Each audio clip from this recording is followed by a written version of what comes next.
Hi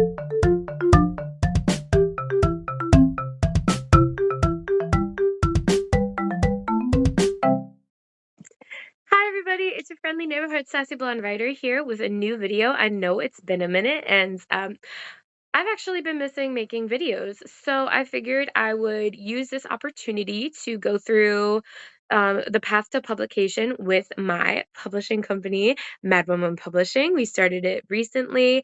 It's with my partner in life and in business, Dewey, and we are really excited to share with you guys the path to publication. So if you follow us on Instagram, you've probably seen this little carousel before, but I figured I'd go into a deeper dive here on YouTube because I mean, that's kind of what YouTube is for anybody who is following my channel who wants to know more about publication. We recently came into a couple of new acquisitions, which we're really excited about, and we've been working on a lot. And we've also started our own discrete editing service, which is called Ink Coven, which is a branch of Mad Woman Publishing that you can read all about on our website that I'm going to link to down below.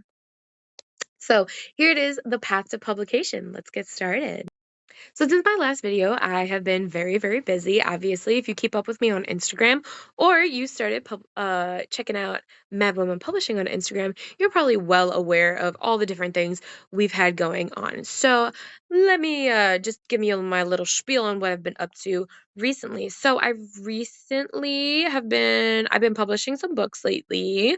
I published my children's book a couple years back. It's called Prickly Mrs. Pearl, and it's all about helping, children and adults, really anybody who finds the book about with dealing with big feelings and, feeling prickly and learning how to deal with all these different coping skills. So obviously you should check that out because it's awesome. But that was under Sprinkle's Library. The story of Sprinkle's Library is really cute. It's the first stuffed animal that I ever knit.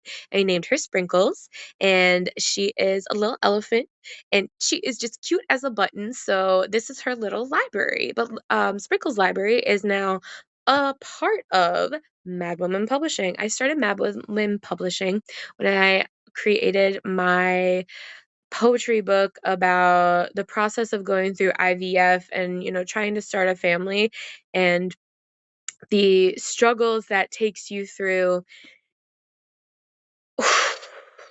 I have trouble talking about it without getting teared up. I actually made a book trailer for it when it first came out, and that was probably one of the hardest videos I've ever had to make. But ever since then, I decided when I was writing the book, it was more when I was writing the book, I was just trapped in a lot of grief and big feelings, and, poetry was really the only way I felt like I could get that those feelings out of me. And when I decided to publish it because I wanted to share it with anybody who might have been going through something similar to me, to just to let them know that they're not alone.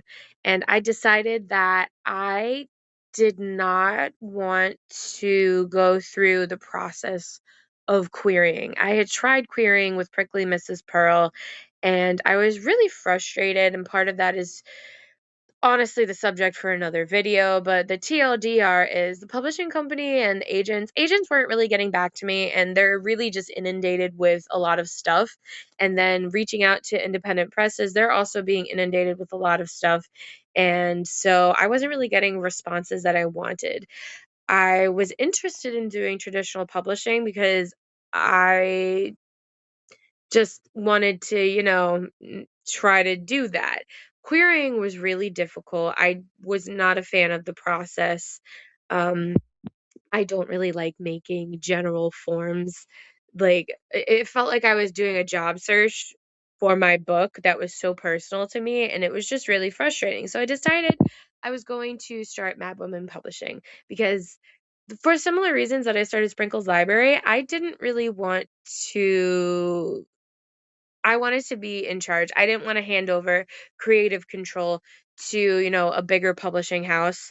And I wanted to make sure that I was in control of, who got to be a part of the editing process for a poetry book that was so personal to me. And so that's how Mad Woman Publishing began. So that's why I'm the original Mad Woman, which is like super cool.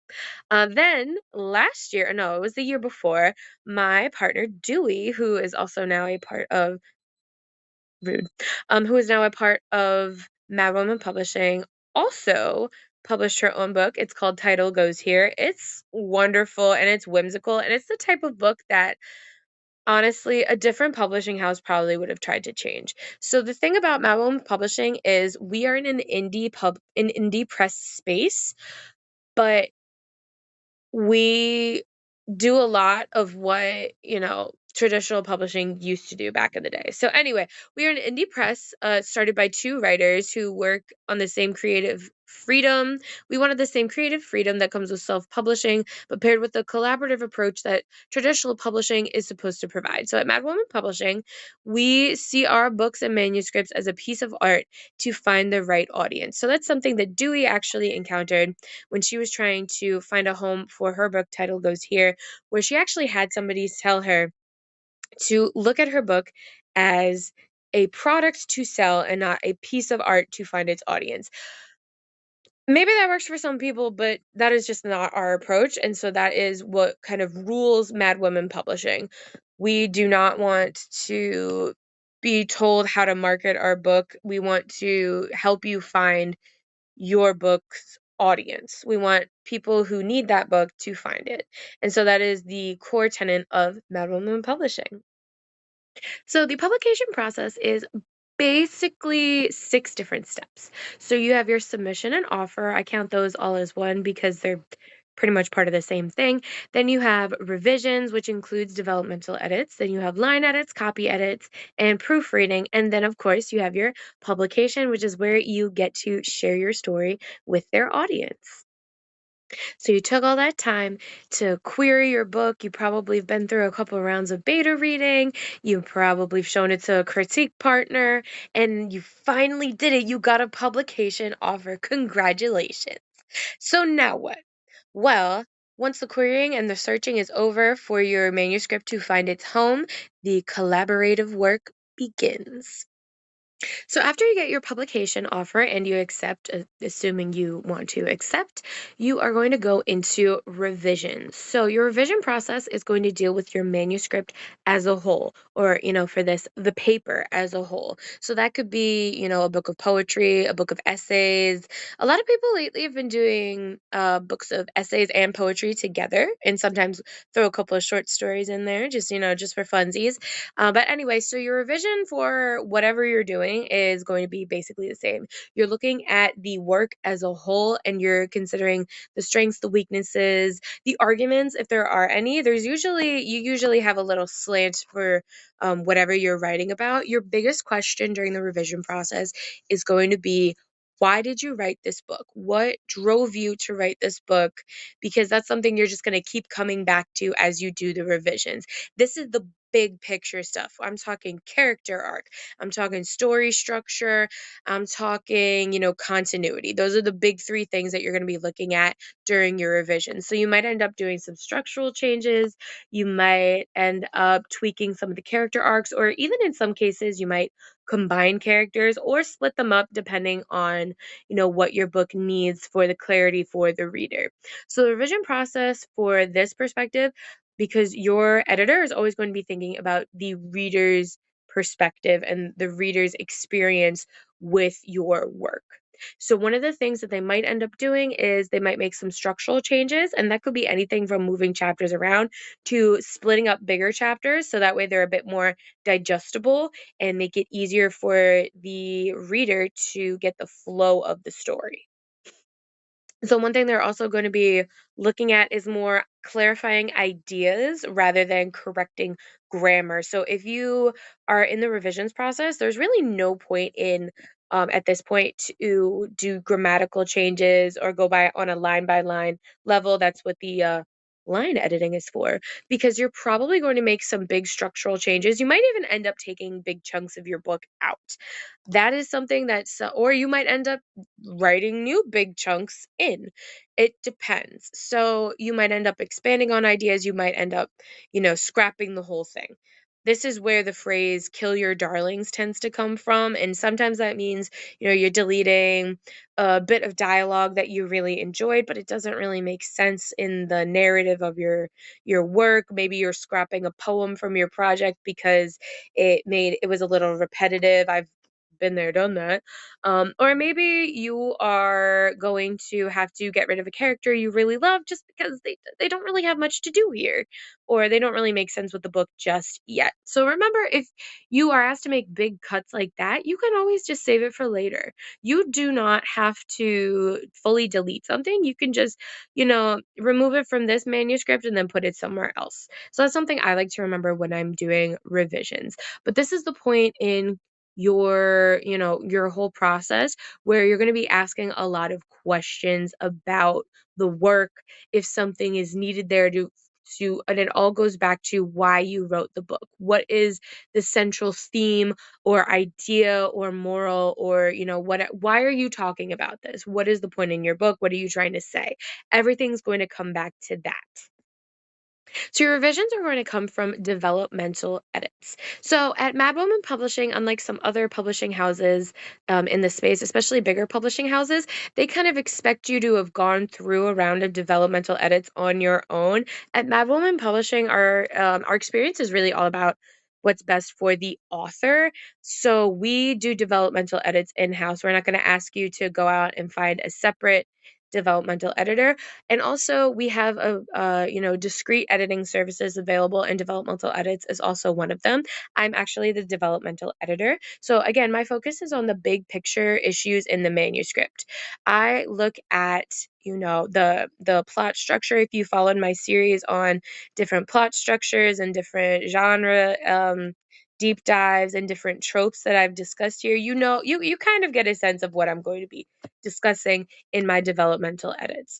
And I look at it as a developmental editor is kind of like a book coach meets a teacher, more than an editor, like what you'd expect when you think of an editor. I'm more like a critique partner where I'm not gonna go in and rewrite anything for you.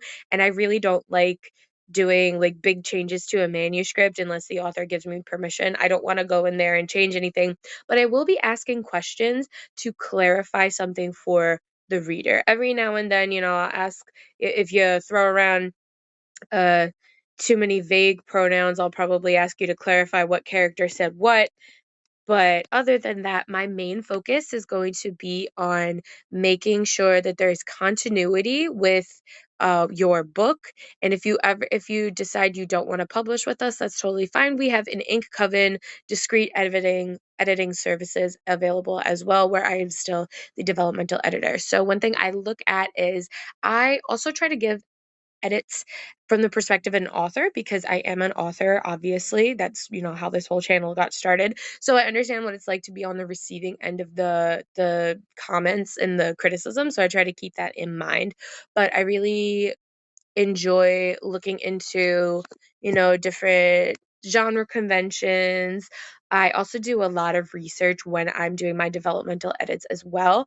I have a whole questionnaire about, what inspired you to write the book, and then um, what, if anything, do you think your ideal reader for the book would be interested in? The reason why I ask that question is because one step further that I take as a developmental editor is, if you tell me, for example, that Avatar: The Last Airbender was a big inspiration for you, well, that's great. So then I'm going to go in and I'm going to, I'm going to rewatch the whole series, or, definitely do some deep dives on what the plots and the different aspects of the show is, because I want to make sure that you continue your intellectual, freedom, and it doesn't become um what's the word, fan fiction. Because if you want to write fan fiction, that's all fine and well, but if you tell me that's something that inspired you, I want to make sure that yours is still unique from whatever inspired you. So after you've done your developmental edits, you've gone through your big revisions, you've made those changes that are supposed to strengthen your manuscript, then you're going to go into line edits. Now, it's very important that when you're doing line edits, you've gone through the structural changes and you've actually taken the advice from your developmental editor into account, because that will make this part a lot easier. So, line edits are what most people think of when they hear editing. It is the process of improving a manuscript style, flow, and clarity on the sentence and paragraph level. So you're focusing on the artistic quality rather than the technical errors, or technical, aspects of writing. That's going to be in the copy edits. A lot of times, line edits and copy edits are used interchangeably, but they are slightly different. I'm going to talk about that here. So your line edits are going to refine your language to enhance your word choice, your rhythm, your tone, your pacing, to ensure what you are writing is compelling, concise, and clear. So they're going to try to eliminate any redundancies. Charles Dickens would have had much shorter books if he had done some line editing. So that's one of the things that we are looking for. We're also looking for, making sure the tone is consistent, and again, it's on a line by line level.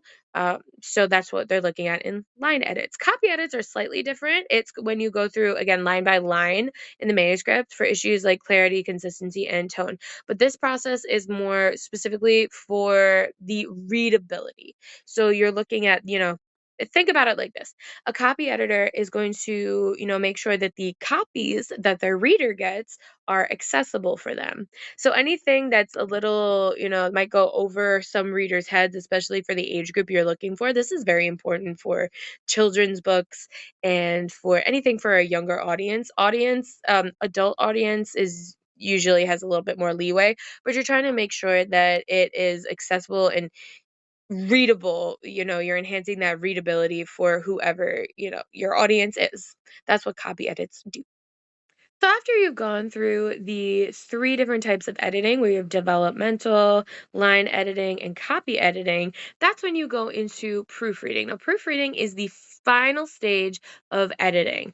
It's focused on fixing any surface level errors. So this is when you're going in to take care of your typos, your grammar, punctuation, and formatting inconsistencies. This is typically done by somebody who has not read the text at all, so that way they can look at it with fresh eyes. They're also looking at it from the perspective of, again, formatting. So they're flipping through to make sure that, the page turns are correct. This is really important for picture books. When I published my picture book, Prickly Mrs. Pearl, the proofreading was really important because you were making sure that everything followed what is typical in publishing, and the formatting and all that fun stuff. So you want to make sure this is done by somebody who has not read your book at all, because otherwise they'll usually breeze past it.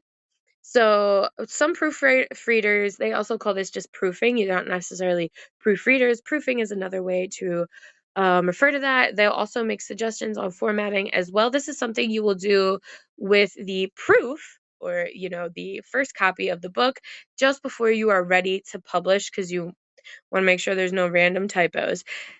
This is kind of funny though, because it's like a law of the universe that after all that rounds of edits and you go through the proofing, as soon as you publish your book, you're probably going to find a typo, but that's totally fine as long as you have, a chill team behind you to make it work. So after all of that, the revisions, the editing, the suggest changes, the redlining, all of that fun stuff leading up to right before the proofing, that's when, congratulations, you are published. So then this is the part where, the work that comes a little bit more difficult for people like me, for authors like me in particular. This is, once you're published, that's when you're going to get started on the deep dives into marketing. That's when you want to make sure that your book is finding the correct audience. This is also the part that your publishing and your publisher should be helping you with. It's not necessarily as true now with, traditional publishing. Indie publishing, it can be a bit hit or miss, but this is where you kind of want to go through a marketing boot camp. So more on that at another time. But anyway, for now, once you've done proofing, you can finally publish your book. That means you're going to share it with your audience, provide those advanced reader copies or ARCs, and then you're just going to, probably get to work on the next one. So congratulations, you were published at this point. You did it. Thank you so much for watching this video. I really missed making these types of videos. If there's anything else about the publication process or specifically Mad Woman Publishing you want to know, or about any of our imprints, we have, our main imprint, Mad Woman Publishing. We have Sprinkles Library. We have Cranky Old Man for the masculine folks. And then we also have our ink coven services as well. If there's anything about those you want to know about, drop it in the comments below. And feel free to submit to our quarterly contests. We have them once a season. And feel free to like and subscribe and stay sassy and keep writing, guys. Bye.